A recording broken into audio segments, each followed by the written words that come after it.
안녕하십니까. 이어서 경남 소식입니다. 거제 수협의 100억 원대 특혜 대출에는 현 조합장이 배경에 있다는 의혹들이 제기됩니다. 조합장은 관여한 바 없다고 선을 그었지만 그렇지 않은 정황들이 나오고 있습니다. 보도에 손원혁 기자입니다. 수협중앙회의 감사에서 100억 원대 쪼개기 부정대출로 드러난 전원주택 조성사업. 이 건설사업은 김선기 거제수협조합장의 동생이 하고 있습니다. 시민단체가 수협의 특혜 대출 배경에 조합장이 있다고 주장하는 이유입니다. 시공사 측은 김 조합장이 직접 공사를 챙겼다고 말합니다. 일부 하도급 업체를 시공사에 직접 소개하기도 했습니다. 어떤 은행장이 한 번은 가보셨겠지만 하도급 업체를 불러서 얘를 써라, 와서 진두지휘하고 그렇게 하는 경우는 없잖아요. 뭐 가진 것도 없고 아무것도 없는데 저희가 그걸 보고 공사를 하겠냐고요. 수협중앙회 감사에서는 김선기 조합장과 동생 업체 간 금전거래 내역까지 확인됐습니다.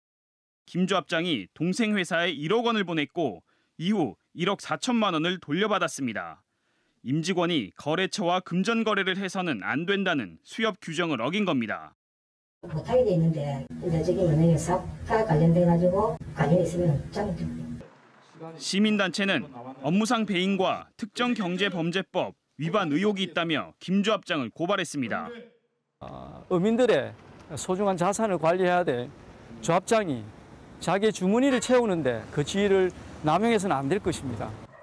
김 조합장은 동생에게 돈을 빌려주고 받은 것이며 금융사업에 조합장이 관여할 수 있는 부분은 없다고 해명했습니다.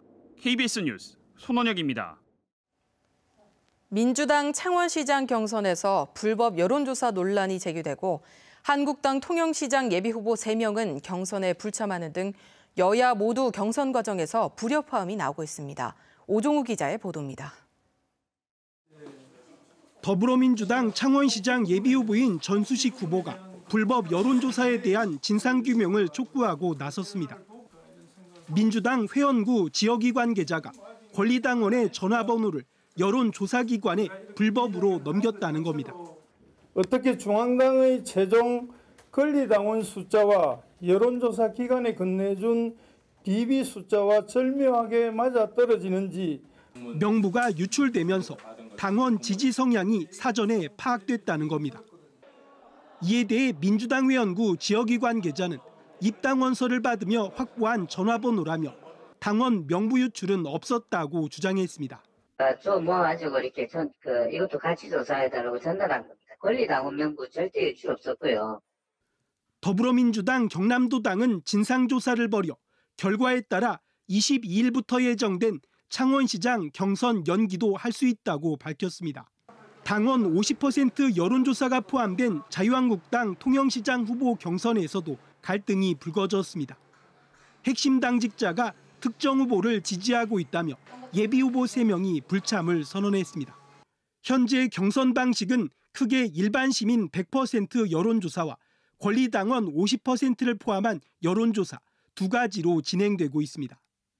임의 선정되는 일반 시민 여론조사와 달리 인원이 정해진 당원 여론조사에 후보들이 더 민감할 수밖에 없어 경선 과정에 논란이 끊이질 않고 있습니다.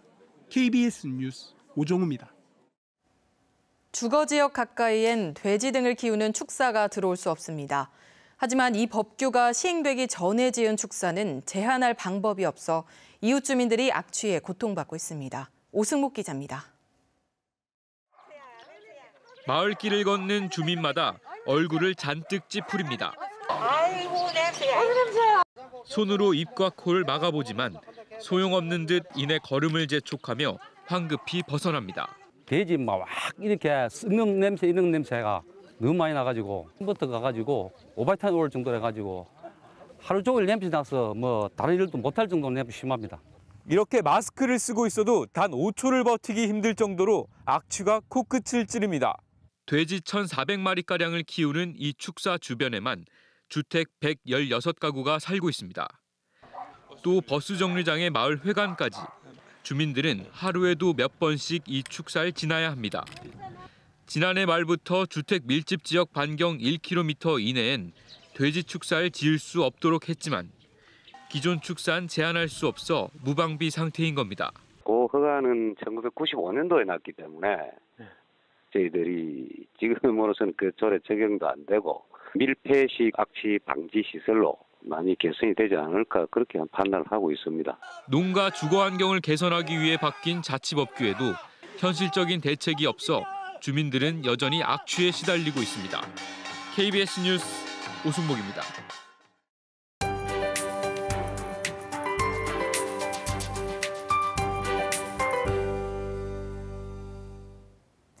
경남 지방의 대기 상태는 어제와 비교했을 때 많이 나아졌습니다. 현재 미세먼지 농도 보통 수준을 회복한 곳이 많은데요. 하지만 오전까지는 또다시 농도가 높아질 가능성이 있습니다. 계속해서 주의하셔야겠습니다. 한편 어제 오후 중국에서는 또 황사가 발원했는데요. 다행히 이번 황사는 우리나라에 큰 영향은 없을 걸로 보입니다.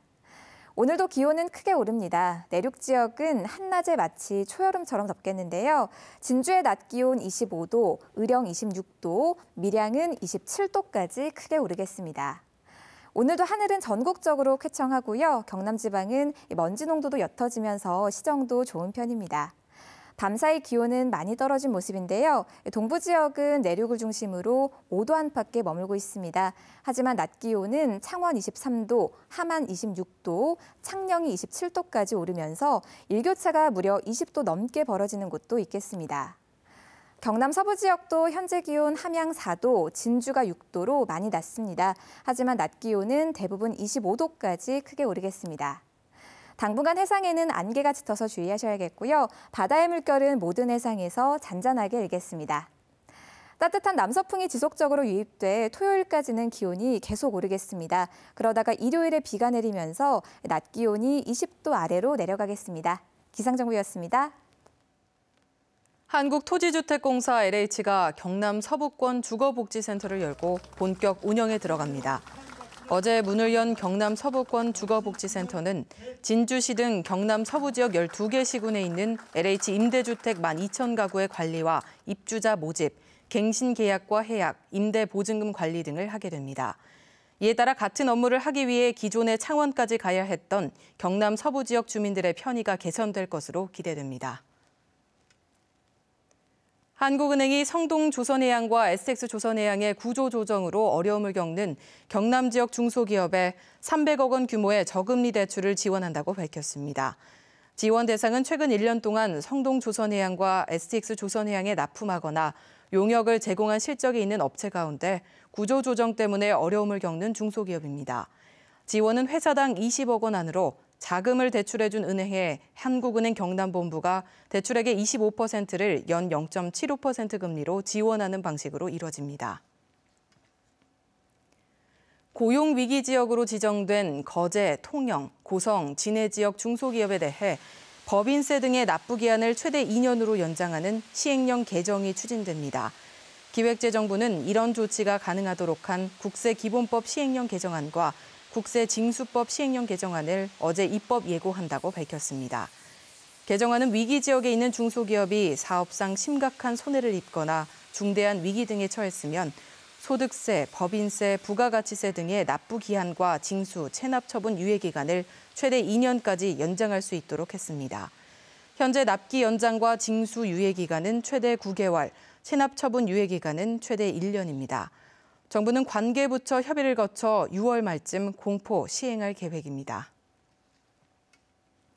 고용위기 지역으로 지정된 통영과 거제, 고성에 일자리 희망센터가 문을 엽니다. 통영고용노동청은 통영과 거제, 고성 지역에 조선업 불황으로 어려움을 겪고 있는 40세 이상의 조선업 노동자를 위한 중장년 일자리 희망센터가 오는 30일 문을 연다고 밝혔습니다. 새 지역의 일자리 희망센터는 조선업 퇴직자나 퇴직 예정자의 재취업과 직업훈련, 귀농귀화 등 조선업종 노동자의 특화된 일자리 서비스 제공에 집중할 계획입니다. 지금까지 경남 소식이었습니다.